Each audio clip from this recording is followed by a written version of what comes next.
नमस्कार दोस्तों, मैं हूं ऋतुराज पारिक और आप सबका हमारे अपने YouTube channel super RP English पर एक बार फिर से स्वागत करता हूं। प्यारे दोस्तों, हम ईडियम्स पढ़ रहे थे और आज के जो ईडियम्स हैं उसमें मैं बताऊंगा आपको ईडियम्स के पीछे की कहानी, यानी कि मुहावरों की कहानी। अब सुनिए मेरी जुबानी। देखिए दोस्तों, एग्ज़ाम में आते हैं, हर एग्ज़ाम में क्वेश्चन आते हैं, उनको कहानियों के माध्यम से हम पढ़ेंगे। आपके लिए बहुत इजी हो जाएगा ऐसा करना। तो चलो देखते हैं, बिना वक्त जाया किए हुए आज के हमारे पहले शब्द पर आते हैं। और आपके सामने हमारा आज का पहला शब्द है गुड सैमरिटन। आप पढ़ पा रहे होंगे, आपके सामने पहला शब्द है हमारा गुड सैमरिटन। इसका अर्थ दिया हुआ है very helpful person. Very helpful person यानी कि बहुत ज़्यादा सहायता करने वाला व्यक्ति। जैसे आपकी मान लो किसी व्यक्ति ने आपकी सहायता की तो आप कह सकते हो कि यू आर ए गुड सैमरिटन। इसके पीछे की कहानी क्या है वो बताते हैं। इसमें क्या हुआ था, समारिया एक देश का नाम है। समारिया आप सर्च करना कभी, समारिया जो है गूगल पे सर्च करोगे, एक कंट्री का नाम है। जैसे हमारे इंडिया के लोगों को इंडियन कहते हैं, वैसे समारिया के लोगों को समैरिटन कहते हैं। तो एक बार हुआ क्या कि एक ट्रेवलर था, एक यात्री था जो कि ट्रेवल कर रहा था पैदल। तो सड़क के बीच में वो गिर गया और बहुत ज़्यादा प्यास और भूख से वो मर रहा था, तड़फ रहा था उस टाइम वो, ठीक है। उस टाइम उसे हेल्प की ज़रूरी थी। तो बहुत सारे लोग उसके पास से गए, लेकिन किसी ने उसकी तरफ ध्यान नहीं दिया। एक व्यक्ति आया जो समारिया देश का था, ठीक है। समारिया देश का एक व्यक्ति था, वो उसके पास से गया ना, तो उसने क्या किया, उस व्यक्ति को उसके पास रुका और उसकी हेल्प की, उसे पानी पिलाया, गर्म कपड़े दिए, ठीक है, कंबल दी, इस खाना दिया खाने के लिए, तो उसकी हेल्प की। इसीलिए उससे दिन से ये ईडियम प्रचलन में आया उस कहानी के माध्यम से। Good Samaritan means very helpful person, ठीक है। आजकल मान लो कोई ऐसा व्यक्ति, ऐसा बंदा जो कोरोना की इस महामारी के समय गरीबों की हेल्प कर रहा है ना। जैसे मैं बोलूँ कि सलमान खान जो है वो आजकल गरीबों की हेल्प कर रहे हैं, तो he is a good Samaritan person, ठीक है। और भी बहुत सारे लोग जो हैं गुड सैमरिटन। इसमें आपको पिक्चर में दिखाई दे रहा है एक व्यक्ति नीचे बैठा हुआ है और एक समारिया देश का एक व्यक्ति जिसने ऊपर बांध रखा है सिर के ऊपर, ये ठीक है, समारिया देश का है ये, और ये इसकी हेल्प कर रहा है। तो आपको मेरे हिसाब से ईडियम समझ में आया होगा इसकी कहानी। ओके, इसमें एग्जाम्पल पढ़ते हैं दोस्तों। The beggar was shivering on the road when a good Samaritan came and gave him a blanket and warm clothes. The beggar was shivering, beggar means भिखारी, यहाँ पे बेगर नाम दे दिया। वैसे तो ये था तो एक ट्रेवलर। वो शिवरिंग मीन्स, शिवर का अर्थ होता है कांपना, ठीक है। The beggar was shivering on the road, सड़क पर वो कांप रहा था। व्हेन ए गुड सैमरिटन कैम, जहाँ तभी एक गुड सैमरिटन यानी एक बहुत सहायता करने वाला व्यक्ति आया। And gave him a blanket and warm clothes, और उसे एक कंबल, ब्लैंकेट मीन्स कंबल, और कुछ वार्म क्लोथ्स, गर्म कपड़े उसे दिए। तो गुड सैमरिटन, ये पिक्चर के जरिए आप इसको ध्यान से समझ रहे होंगे। देखो मैं बहुत ज़्यादा मेहनत कर रहा हूँ एक टेक्निकल तरीके से आप लोगों को बताने के लिए। हर ईडियम किताबों में दिए होते हैं, एक ईडियम दे दिया, इसका अर्थ दे दिया, लेकिन हमारे यहाँ के सेशन में मैं आपको हर चीज़ों से रूबरू करवाने की कोशिश कर रहा हूँ। ये आपके लिए बहुत हेल्पफुल होगा ये सेशन। तो ये आपको समझ में आया। नेक्स्ट हमारे 2 नंबर वर्ड पे चलते हैं। 2 नंबर वर्ड आपके सामने है hit below the belt. Hit का अर्थ होता है दोस्तों चोट मारना, बिलो मीन्स नीचे, और बेल्ट आप जानते हो, हिट बिलो द बेल्ट। अब हुआ क्या इसके बारे में सुनो। पहले जब युद्ध होते थे राजा महाराजाओं के, ठीक है, या फिर बहुत पुराने काल में, तो उस टाइम क्या था, द्वापर युग में, त्रेता युग में, उस टाइम की बातें कि जब युद्ध होता था, आज भी है बॉक्सिंग में, ठीक है। उस टाइम क्या है कि युद्ध करते समय किसी सामने वाले जो हमारा विरोधी है, ओपोनेंट है हमारा, उसके हम बेल्ट से ऊपर ही वार कर सकते हैं। यानी जहाँ तक बेल्ट पहना हुआ है, यानी कमर से ऊपर ऊपर हम उसके मार सकते हैं, उसको चोट पहुँचा सकते हैं। अगर कमर से नीचे अगर मारा जा रहा है तो वो फिर गलत बात है, युद्ध के नियमों के खिलाफ है वो।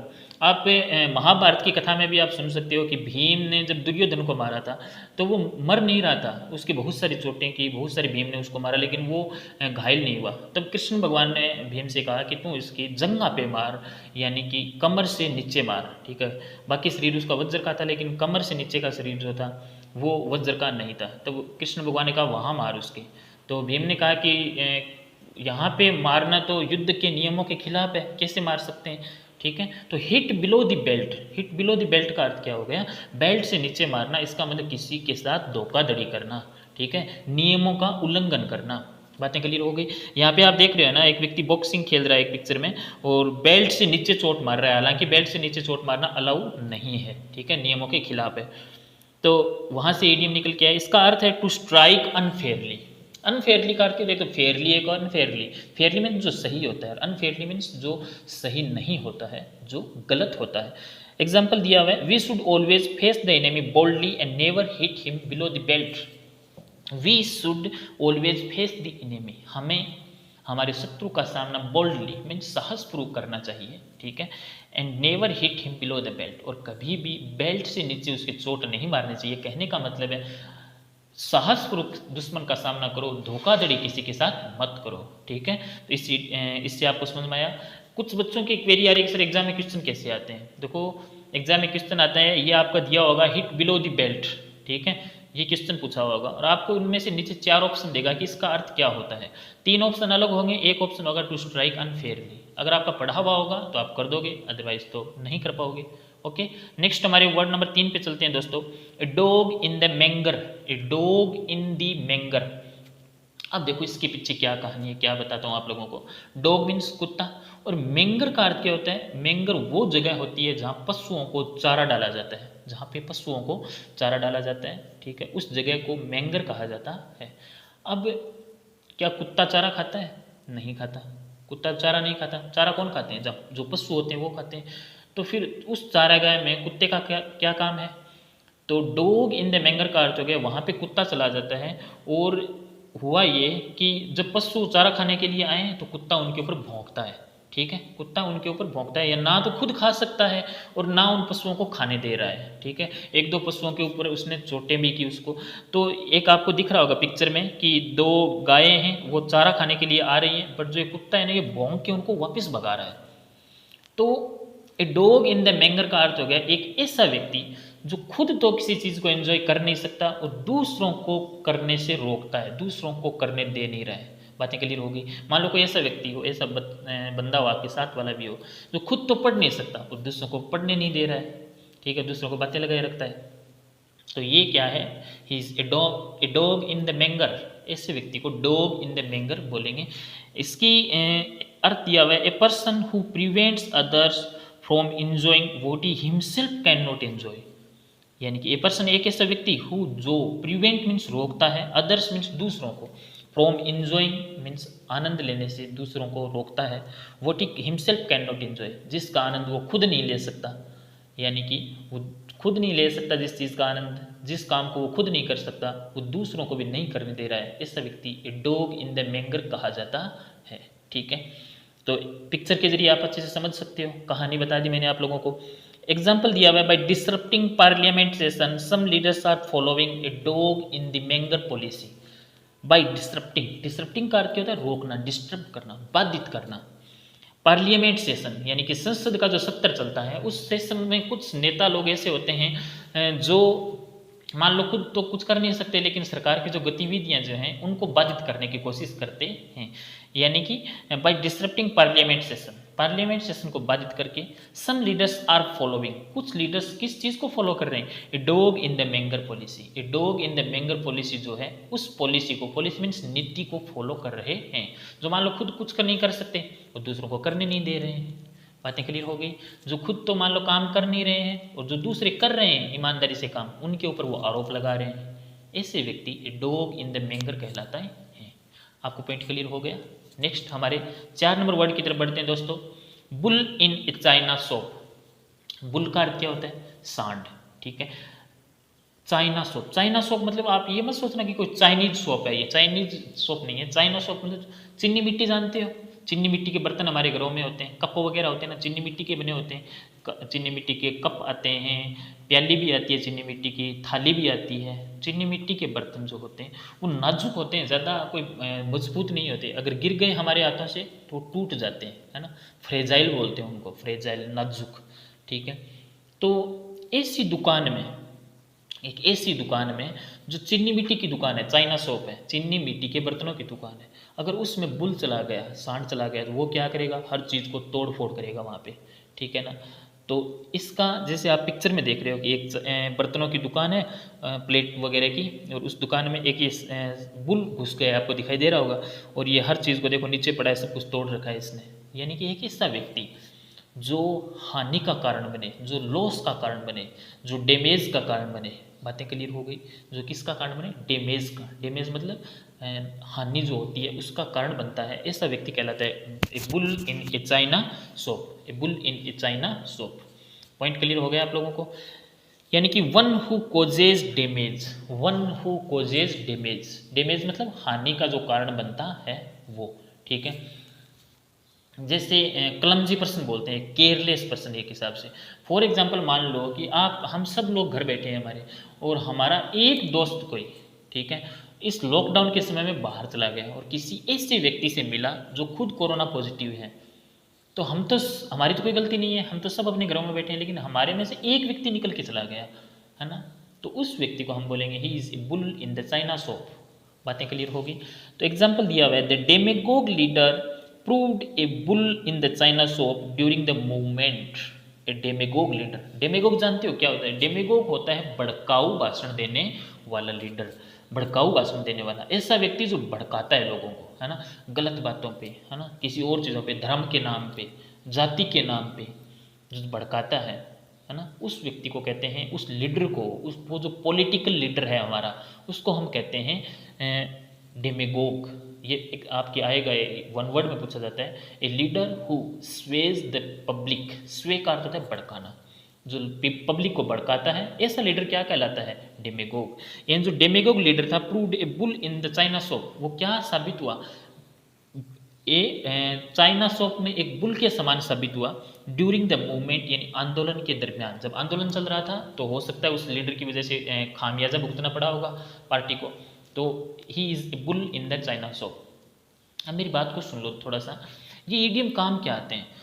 भाषा को एम्फेटिक बनाने के लिए, एम्फेटिक मीन्स प्रभावशाली, ठीक है, अफेक्टिव बनाने के लिए हम ईडियम्स का यूज करते हैं। बातों को थोड़ा ईडियोमेटिक लैंग्वेज में बोलेंगे, थोड़ा ज़्यादा प्रभाव पड़ेगा। पॉइंट क्लियर हो गया? आगे चलें, ठीक है। नेक्स्ट हमारे वर्ड नंबर 5 की तरफ बढ़ते हैं दोस्तों। डेमोकल्स स्वॉर्ड। डेमोकल्स स्वॉर्ड, ध्यान से देखो, डेमोकल का अर्थ क्या होता है? सॉरी, डेमोकल तो एक दरबारी था एक राजा का, ठीक है। स्वॉर्ड का अर्थ बता रहा हूँ मैं।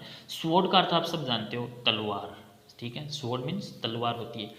डेमोकल एक राजा का दरबारी था, तो डेमोकल अपने राजा को रोज बोलता था कि राजा जी देखो, आपके तो मज़े हैं, है ना, आपके सारे लोग आपकी बातों को मानते हैं, आपके हाथ में राज है, आपकी सरकार है, हम तो आपके दरबारी हैं, छोटे से लोग हैं। तो डेमोकल रोज ये वो राजा रोज ये बात सुनता था डेमोकल से। तो एक दिन उसने कहा कि चलो एक काम करो, तुम मेरी जगह ले लो और मैं तुम्हारी जगह ले लेता हूँ, है ना।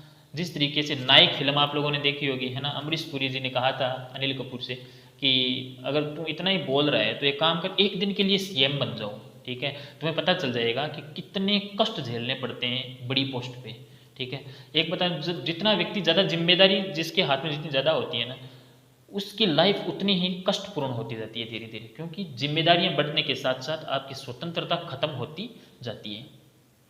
तो ऐसा ना सोचें कि जो बहुत बड़े पद पे पहुंच गया वो आराम से जीवन बिता रहा है, ऐसा नहीं होता है, उसके हाथों में जिम्मेदारियां हैं, ठीक है। आज मान लो हमारे देश के प्रधानमंत्री जी हैं, उनको हमसे कहीं ज़्यादा टेंशन है, हमको हमारी जान की टेंशन है, हमारे आसपास के लोगों की टेंशन है, लेकिन उनको पूरे देश के लोगों की चिंता है। तो जितनी बड़ी पोस्ट होगी उतनी ही जिम्मेदारियां बढ़ेंगी, उतनी ही चिंताएं बढ़ेगी, ठीक है। तो उसने कहा कि डेमोकल एक काम करो, तुम मेरी जगह आ जाओ। तो डेमोकल बोला ठीक है, खुशी खुशी राजी हो गया इस काम के लिए। तो राजा ने क्या किया, उसके सिंहासन के ऊपर एक घोड़े के बाल से, घोड़े के बाल से एक तलवार को लटका दिया, ठीक है, तलवार स्वॉर्ड को लटका दिया ऊपर। तो डेमोकल उस जैसे गद्दी पे बैठा, उसके ऊपर वो घोड़े के बाल से बंधी हुई एक तलवार लटक रही थी। तो वो कभी भी गिर सकती थी वो तलवार, तो और गिर के डेमोकल पे गिर सकती थी और डेमोकल मर सकता था उससे। तो डेमोकल स्वॉर्ड का अर्थ क्या हो गया? एक कॉन्स्टेंट डेंजर, यानी कि जो लगातार आपके या हमारे सर पे जो खतरा मंडराता है उसको बोलते हैं डेमोकल स्वॉर्ड। बातें क्लियर होगी? डेमोकल स्वॉर्ड, जैसे आजकल जो कोविड-19 है ना, कोविड-19 इज डेमोकल स्वॉर्ड ऑन मैनकाइंड, मानवता पे ये डेमोकल स्वॉर्ड है, कॉन्स्टेंट डेंजर, कभी भी किसी के साथ कुछ भी हो सकता है ना। तो डेमोकल स्वॉर्ड का अर्थ समझ गए। ये आपको पिक्चर में दिखाई दे रहा है, एक व्यक्ति जो है ये बैठा है, एक राजा साइड में बैठा है, ऊपर से एक तलवार लटकी हुई है, पिक्चर में आप स्पष्ट देख पा रहे होंगे। ये रियल पिक्चर हैं, ये ग्रीक कथाएं हैं, ठीक है। जिनके पास इंग्लिश लिटरेचर है वो इस बात को ज़्यादा समझ रहे होंगे, साहित्य से संबंधित जो बच्चे हैं वो ज़्यादा समझ रहे होंगे मेरी बातों को। तो ये पिक्चर में आप देख पा रहे हो, इससे आप समझ जाओगे। यानी कि डेमोकल स्वॉर्ड अर्थ दिया हुआ है ए कांस्टेंट डेंजर। कांस्टेंट का अर्थ क्या होता है? जो लगातार रहता है, जो नियमित रहता है। एग्जाम्पल दिया हुआ है, as some people do not follow lockdown, as some people do not follow lockdown, कुछ लोग लॉकडाउन को फॉलो नहीं कर रहे हैं, है ना। इट अपियर्स लाइक डेमोकल स्वॉर्ड, ये एक कांस्टेंट डेंजर के समान लग रहा है कि अगर ये फॉलो नहीं कर रहे हैं तो कभी भी कुछ भी हो सकता है। आगे हमारे वर्ड नंबर 6 की तरफ बढ़ते हैं। Bell the cat. बेल का अर्थ क्या होता है? घंटी। एंड दी केट मीन्स बिल्ली। बिल्ली के गले में घंटी बांधना, और बहुत इंपॉर्टेंट इडियम है, सीजीएलए में तो बहुत बार पूछा गया प्यारे दोस्तों। बेल दी केट का अर्थ क्या हो गया? बिल्ली के गले में घंटी बांधना। अब हुआ क्या, एक कहानी है छोटी सी इसके पीछे, जो छोटी क्लासों में लगती है। बिल्ली जो है वो जो चूहे थे उनको खा जाती थी। बिल्ली चूहों को खाती थी, अभी भी खाती है बिल्ली वैसे तो चूहों ने क्या किया, एक दिन मीटिंग करी है ना, सबने बुला के अपने सरदार को बुलाया और मीटिंग बुलाई कि क्या करें, बिल्ली मौसी तो रोज आती है और हमको खा जाती है, ठीक है। एक कहावत भी है ना कि 100 चूहे खा बिल्ली हज को चली, यानी कि बहुत सारे पाप कर लिए, अब पाप उतारने के लिए चली है। तो उन्होंने एक मीटिंग बुलाई कि क्या करें कि बिल्ली तो रोज आती है और हमको सबको किसी ना किसी को खा जाती है ना, तो बिल्ली तो हमारे सर के ऊपर एक डेमोकल स्वॉर्ड है एक हिसाब से, तो कॉन्स्टेंट डेंजर है, लगातार खतरा मंडरा रहा है, क्या किया जाए। तो सरदार ने बोला कि एक काम करो, बिल्ली के गले में घंटी बांध दो, ठीक है। बिल्ली के गले में क्या बांध दो? घंटी बांध दो, जिससे क्या होगा, बिल्ली जैसे हमारे नज़दीक आएगी वो घंटी बजेगी, उससे हमें पता चलेगा कि बिल्ली आ रही है, हम भाग जाएंगे। तो चूहों ने कहा कि सरदार जी ये काम करे कौन, बिल्ली के गले में घंटी बांधे कौन, ये रिस्क उठाए कौन। बातें क्लियर होगी, ये रिस्क उठाए कौन, जो बिल्ली के पास जाएगा बांधने के लिए उसको खा जाएगी वो। तो बेल द केट का अर्थ क्या हो गया? रिस्क उठाना, खतरा उठाना। You have to bell the cat if you want to success in your life, if you want to succeed in your life, यानी कि तुम्हें बिल्ली के गले में घंटी बांधनी पड़ेगी। कहने का मतलब है तुम्हें रिस्क उठाना पड़ेगा, ठीक है। देखो सक्सेस का फंडा ये है कि the higher the risk the higher the profit. एक कहावत है, the higher the risk the higher the profit. जितना बड़ा रिस्क होगा, जितनी बड़ी रिस्क होगी आपकी, उतना ही आपका प्रॉफिट होगा। यानी कि the higher the risk the higher the profit, हमें रिस्क उठाना पड़ेगा। तो टू टेक, इसका अर्थ है बेल द केट का, to take first step at personal risk. To take first step यानी आगे भाई सबसे पहले काम करना पड़ेगा। तो to take first step at personal risk, अपनी खुद की रिस्क पे काम करना, फर्स्ट अपन कोई कदम उठाना, that is called bell the cat. एक जैसे ये आपको दिख रहा होगा पिक्चर में, बहुत सारे चूहे बैठे हैं, उनमें एक चूहा टेबल पे बैठा है, वो उनका सरदार है। और ये पिक्चर में एकदम पीछे देखो तो आपको छोटी सी बिल्ली भी दिखाई देगी, है ना। वो सुन रही है कि क्या बातें कर रहे हैं हमारे लिए, हैं क्या करने वाले हैं, हमारे गले में घंटी बांधने वाले हैं ये। तो आपको इससे समझ आएगा। एग्जाम्पल दिया है, many people can boast of their bravery but very few can bell the cat. Many people can boast of their bravery. Boast of का अर्थ क्या होता है?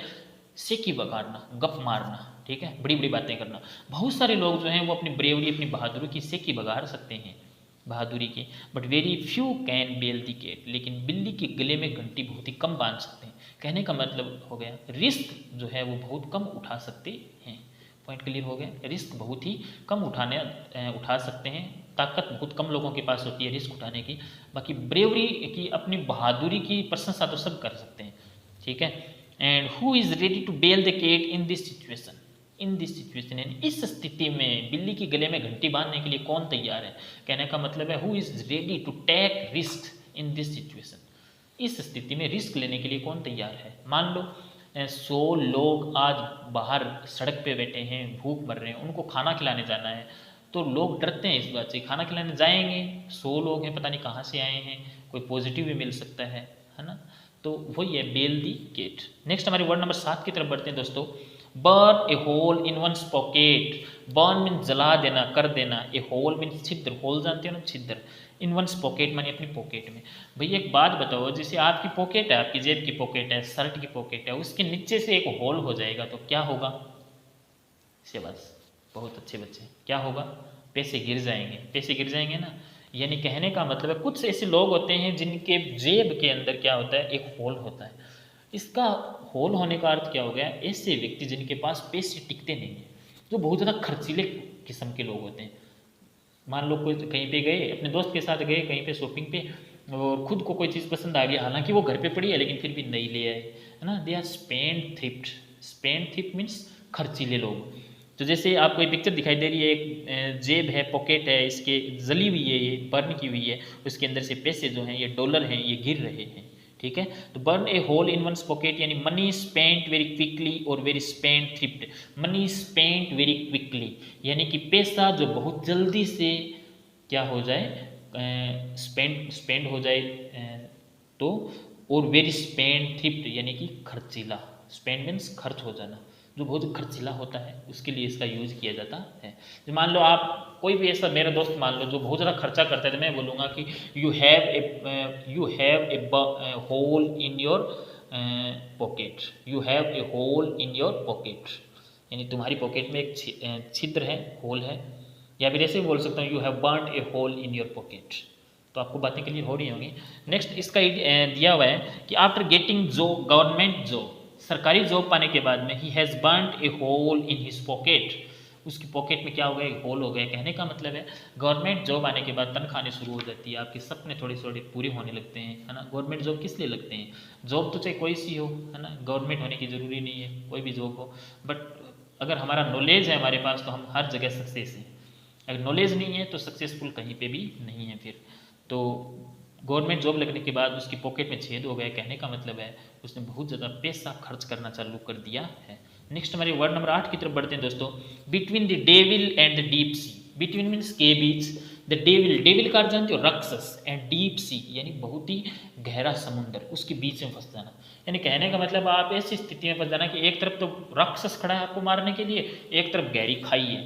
तो कहने का मतलब है दो इक्वल डिफिकल्टीज के बीच में, दो इक्वल प्रॉब्लम्स के बीच में फंस जाना, द्विधा में पड़ जाना, धर्म संकट में पड़ जाना, या ऐसी समस्याओं के बीच में गिर जाना कि इधर जाऊंगा तो ये मारेगा, इधर जाऊंगा तो समुद्र में गिर जाऊंगा, ठीक है। ऐसी स्थिति को क्या बोलते हैं, between the devil and the deep sea. Picture में देख रहे हो कि एक व्यक्ति है जो इधर वाली साइड में उसके पानी है, इधर एक जाइंट खड़ा है, राक्षस खड़ा है, मारने की कोशिश कर रहा है। तो कई बार ऐसी स्थिति हमारी लाइफ में भी आ जाती है, पर्सनल लाइफ में। एग्जाम इसका दिया है between the devil and the deep sea, इसका अर्थ दिया हुआ है बिटवीन टू इक्वल प्रॉब्लम्स और difficulties, between two equal problems और डिफिकल्टीज। और इसका एग्जाम्पल दिया हुआ है when he failed in the examination, जब वो एग्जाम में फेल हो गया, he found himself between devil and deep sea, उसने अपने आप को डेविल और डीप सी के बीच में पाया, मतलब दो इक्वल प्रॉब्लम्स के बीच में पाया।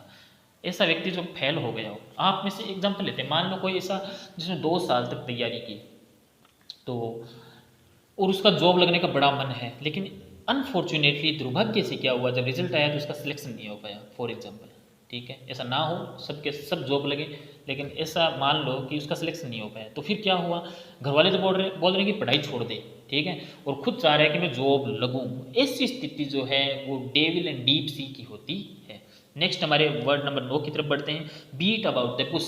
बीट मीन्स क्या होता है, पीटना। अबाउट मीन्स चारों ओर। अबाउट का अर्थ लगभग भी होता है, अबाउट का चारों ओर भी होता है। द बुश, बुश का अर्थ जानते हो क्या होता है, झाड़ी।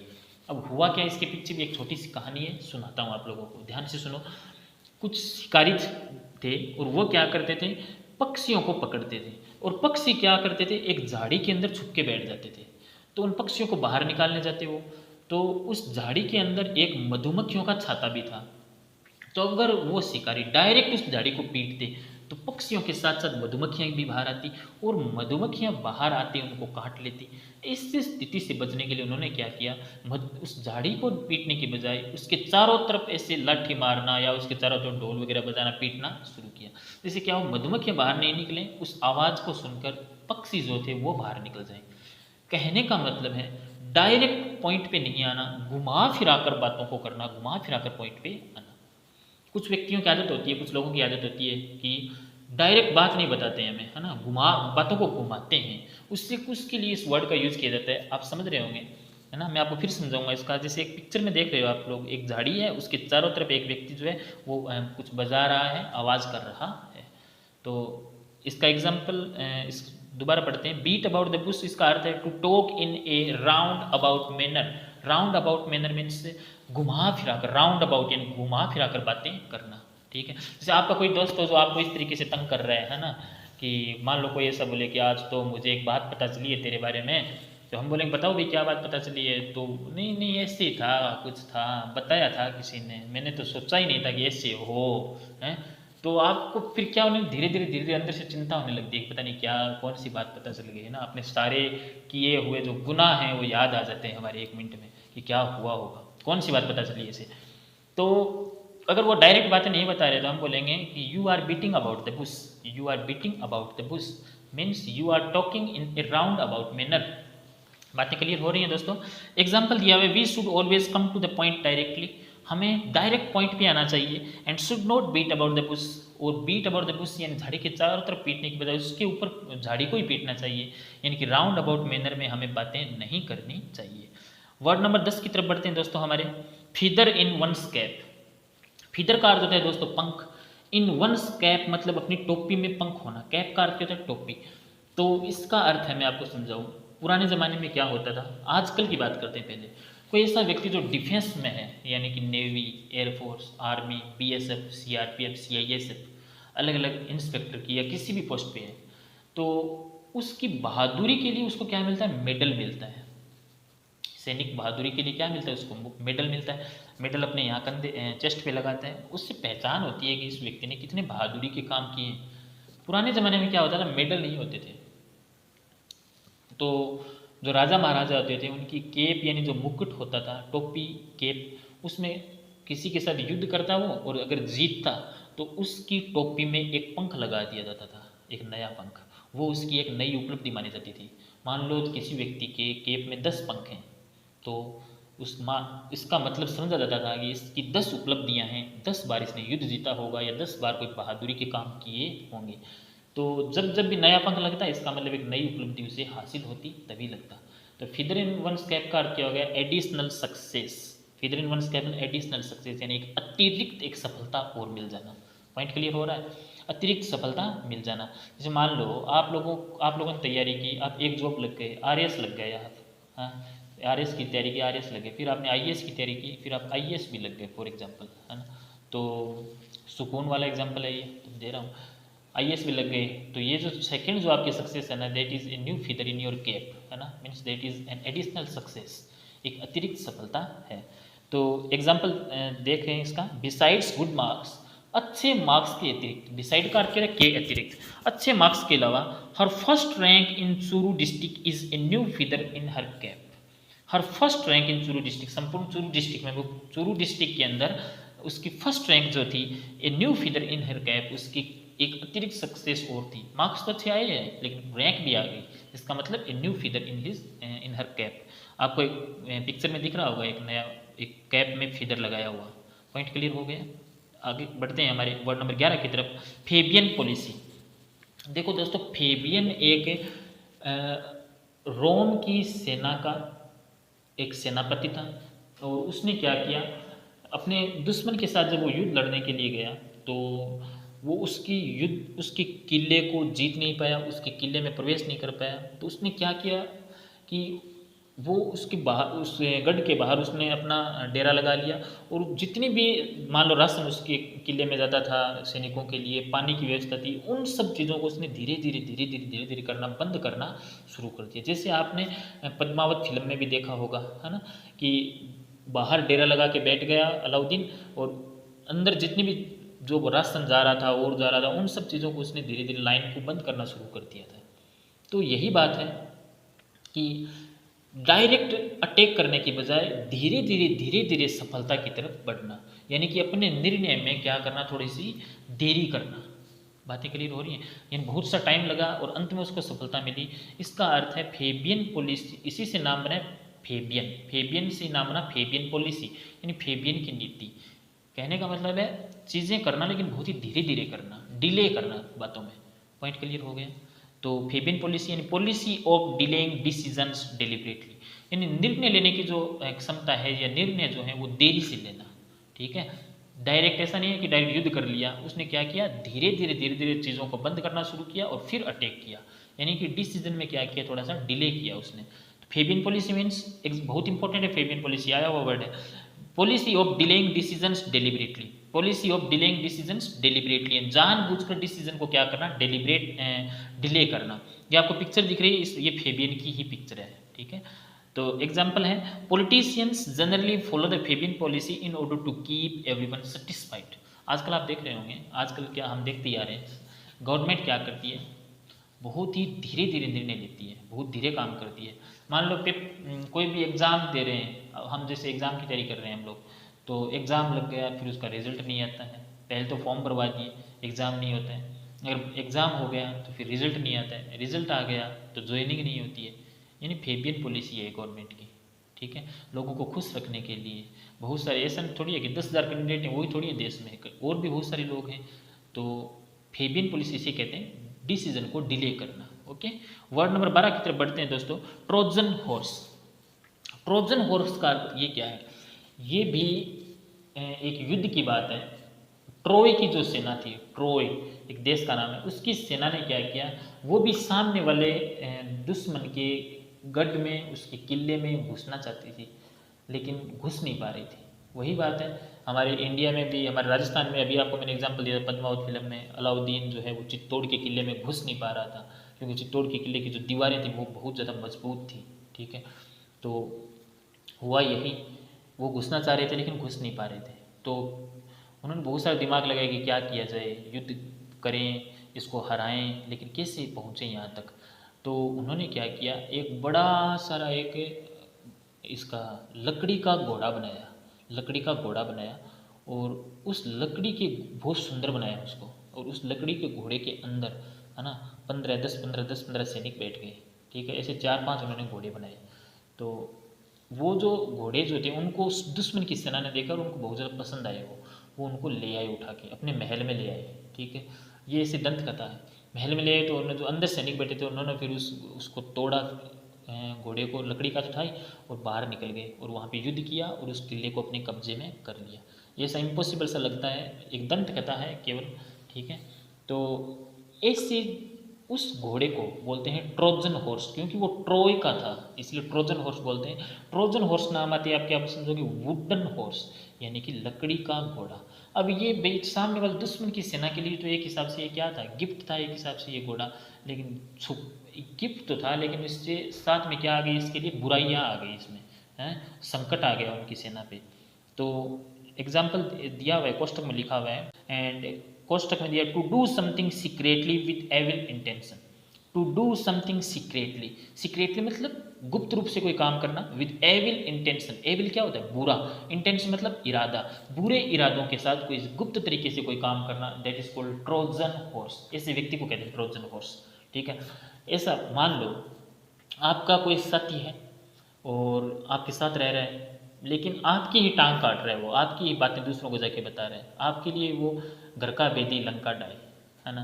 तो he, this type of person is a Trojan horse for you, वो आपके लिए एक ट्रोजन हॉर्स के समान है ना, सीक्रेटली एविल इंटेंशन के साथ आपके साथ है वो। आपको ये पिक्चर दिख रही होगी, इसमें एक लकड़ी का घोड़ा है, इसके पेट के अंदर 3 सैनिक बैठे हैं, आपको दिखाई दे रहे हैं। तो ये मैं कोई बातें अपनी तरफ से बना नहीं रहा हूँ, मैंने खुद ने पढ़ी है किताबों से, वही मैं आपको बता रहा हूँ, ठीक है।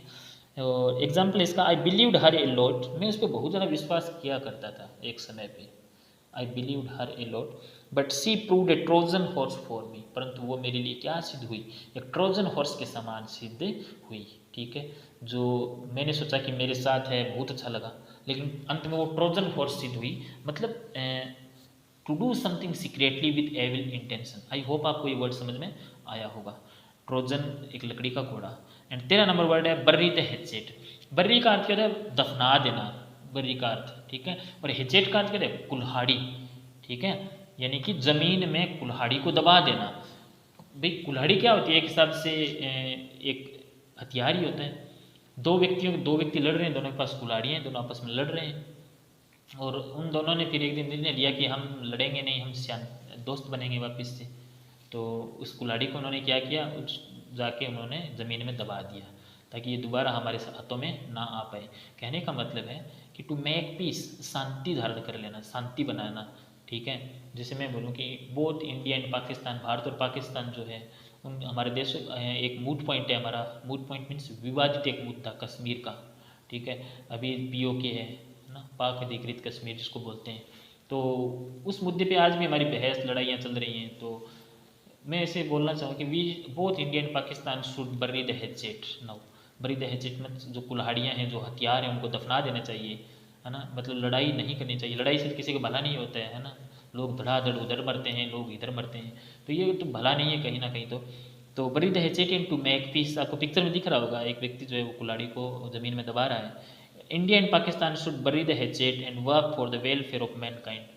बोथ इंडिया एंड पाकिस्तान दोनों को हेजेट जो है उनको दफना देना चाहिए, and work for the welfare of mankind, यानी मानवता के कल्याण के लिए कार्य करना चाहिए, है ना। हर देश को काम करना चाहिए, हर देश में। आज हथियारों से युद्ध नहीं हो रहे थे, क्या जैविक युद्ध हो रहे हैं। कोरोना वायरस क्या है, जैविक युद्ध है, ठीक है। वायरस बना, फिर लोगों में फैलाया गया, है ना, और लोग मर रहे हैं इस चीज़ से। ये तो एक शुरुआत है, चेतावनी है हमारे लिए। धीरे धीरे बहुत ज़्यादा चीज़ें होने वाली हैं। जैसे जैसे ग्लोबल वार्मिंग बढ़ेगी, हम प्रकृति के साथ जितनी ज़्यादा छेड़खानी करेंगे उतना ही ज़्यादा हमें इसका खामियाजा भुगतना पड़ेगा, है ना। ग्लोबल वार्मिंग बढ़ेगी, बर्फ़ की जो चादरें हैं वो बर्फ़ पिघलेगी, और बर्फ़ के अंदर लाखों वर्ष पुराने ऐसे जो विषाणु जो हैं, ऐसे जीवाणु जो हैं, जो मानव के लिए दानव साबित हो सकते हैं, वो दबे हुए पड़े हैं, लेकिन हम उनको वापस निकाल रहे हैं। तो ये हमारी ही वजह से है, मानवता की ही वजह से। इसीलिए हम सबको, पूरे विश्व को वसुदेव कुटुंबकम की भावना लानी ही होगी, अगर हमें प्रकृति के इस जो संकट है इसे सामना करना है तो प्यारे दोस्तों, आज के हमारे ये 13 वर्ड थे, 13 शब्द थे। मैंने अपनी तरफ से भरपूर कोशिश की आप लोगों को समझाने की, ठीक है। तो आई होप आपको ये बातें समझ में आई होंगी। अगर आपको ये वीडियो अच्छा लगे तो प्लीज़ इसको like, comment, share and channel को सब्सक्राइब ज़रूर करें। अगर नहीं आई पसंद तो कोई बात नहीं है, ठीक है। आप बहुत सारे ऑप्शन हैं, आप खुद के पास ऑप्शन है, किताबें हैं, और भी यूट्यूब चैनल हैं, आप उनसे पढ़ सकते हो। वो आपकी अपनी मर्जी है, that's as your wish. Okay, मिलते हैं नेक्स्ट वीडियो में, तब तक के लिए take care, thank you, bye bye.